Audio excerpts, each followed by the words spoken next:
Benjamin Tony Atkins was born on August 26, 1968, in Detroit, the younger of two sons. His family lived in a poor neighborhood, and both of his parents were drug addicts and alcoholics. His father left the family shortly after Atkins's birth.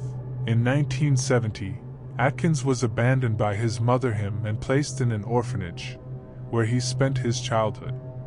In the orphanage, Atkins was physically assaulted by other children. An employee of the orphanage sexually molested and raped Atkins at the age of 10 and was subjected to sexual harassment by other boys for the 5 years he remained in the orphanage, having ran away and reuniting with his mother and older brother. Atkins's mother worked as a prostitute, and Atkins answered his brother witnessed saw her have sex with clients on several occasions in their home. By the late 80s, Atkins was homeless, having left the family home disgusted with his mother's actions. He began doing drugs, and eventually developed a drug addiction. Atkins lacked formal education and worked low-skilled labor jobs for low wages while spending his nights at homeless shelters and doing drugs at the same time. He frequented places inhabited by pimps and prostitutes, but was never arrested for any serious crimes. Although fond of Atkins, most of his acquaintances noted that when under the influence of alcohol or drugs, he showed signs of an antisocial personality and displayed misogynistic and woman-hating behavior. Atkins mainly chose young destitute women as victims, while he also targeted one middle-aged woman. His victims were often prostitutes or drug addicts. He would lure them to abandoned buildings where he sexually assaulted them. After strangling his victims, he would leave the bodies at the crime scenes, with some of them discovered months after their deaths. Before we get started with naming the woman that he killed, I have to let you guys know that while doing research for this video I couldn't find a lot of photos for these women, and some of them I couldn't find any photos of them at all. Enjoy the rest of the video. In October 1991, Darlene Saunders, who was 35 years old at the time of the attack, was the first documented victim of his. She was strangled and raped on Woodward Avenue in Highland Park, made to lay on broken glass and trash after putting her in a chokehold. Saunders survived the attack and testified against Atkins, but she didn't tell anyone about what had happened and stayed silent for 2 months. On March 6, 1992, Saunders stopped a police car patrolling on Woodward and told them what had occurred 2 months earlier. In mid-May, police receive a phone tip regarding the attack of Saunders. His second attack was on December 14, 1991. The body of Debbie and Friday, who was 30 years old at the time, was found. Missing since December 8, was the first victim's body to be discovered. Her remains were found on Elmhurst Drive in Highland Park. On December 30, 1991, the body of Bertha Jean Mason, who was 26 years old, was found. On December 11, Mason left her 4 children at home with her boyfriend and was last seen entering a store. Her remains were found on Alger in Detroit.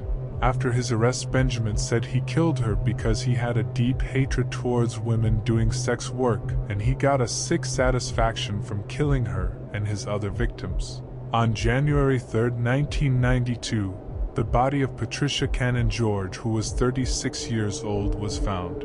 Workmen discovered her remains while demolishing an abandoned house on Kenilworth in Detroit.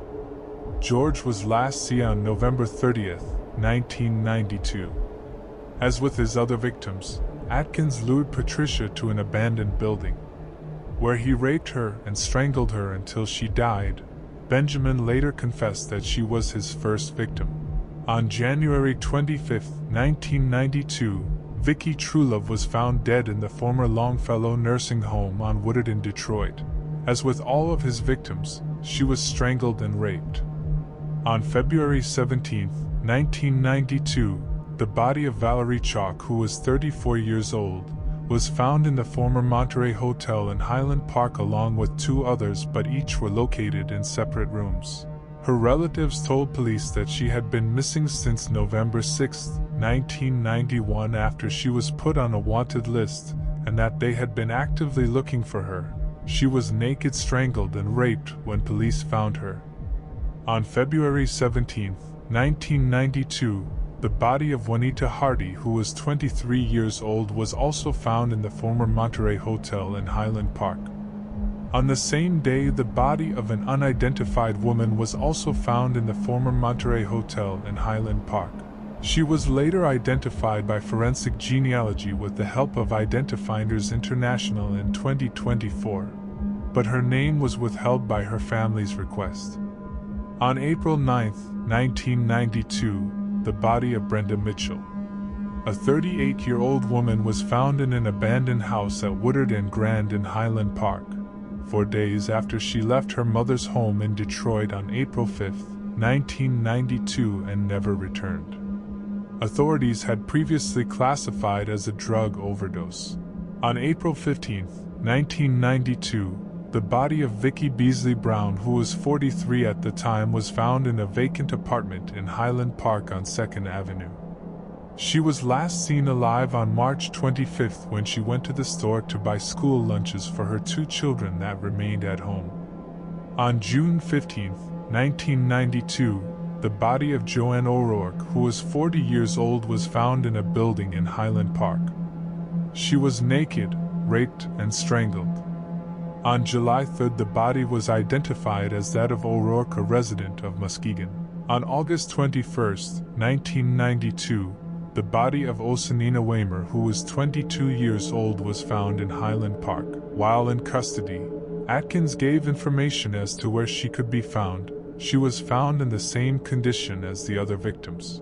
At the end of January 1992, after police had found the bodies of 4 of Atkins' victims, Atkins was arrested at an abandoned building and taken to the police station for interrogation. Due to a lack of evidence to prove his guilt in the murders, he was released. In February 1992, after the bodies of Chalk, Hardy, and a 3rd woman were found in the former Monterey Hotel, police began investigating a link between 13 other murders that had occurred in Detroit, Inkster, Ypsilanti, and Romulus since 1985.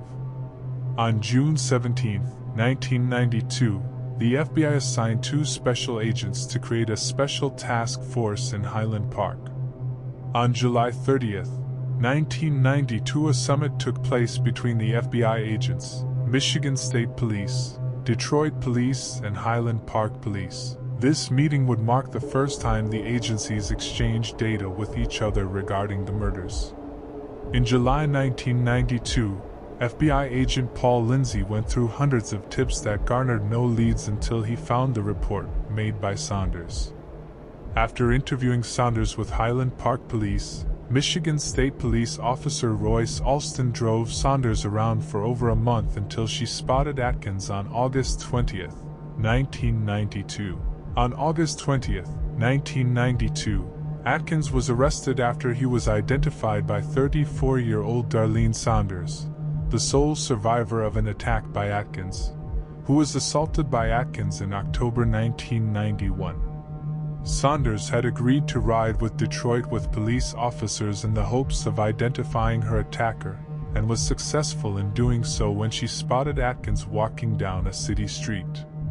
Upon his arrest for the assault of Saunders, Atkins denied any involvement in the murders, claiming that he was homosexual. After further interrogations, the police officers familiarized him with the psychological profile they had compiled of the killer. On August 21st, after 12 hours, Atkins admitted to the murders of 11 women. He described in detail the appearance and clothing of the victims, and even indicated the whereabouts of the 10th and 11th victims, 21-year-old Osanina Waymer and 29-year-old Latanya Shoanda Smith. Their disappearances were not connected to the murders until Atkins' confession, and the bodies were found on the indicated place that same day.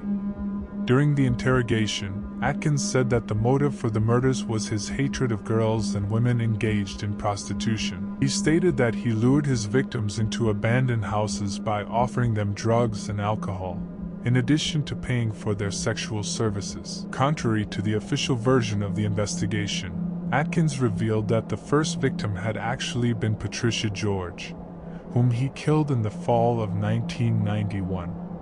On September 23, 1992, Saunders, the sole survivor of Atkins's victims and who had helped police in identifying Atkins, was arrested by Detroit police and was held in custody for 16 days. Prosecutors had feared that she would not appear at Atkins' preliminary hearing.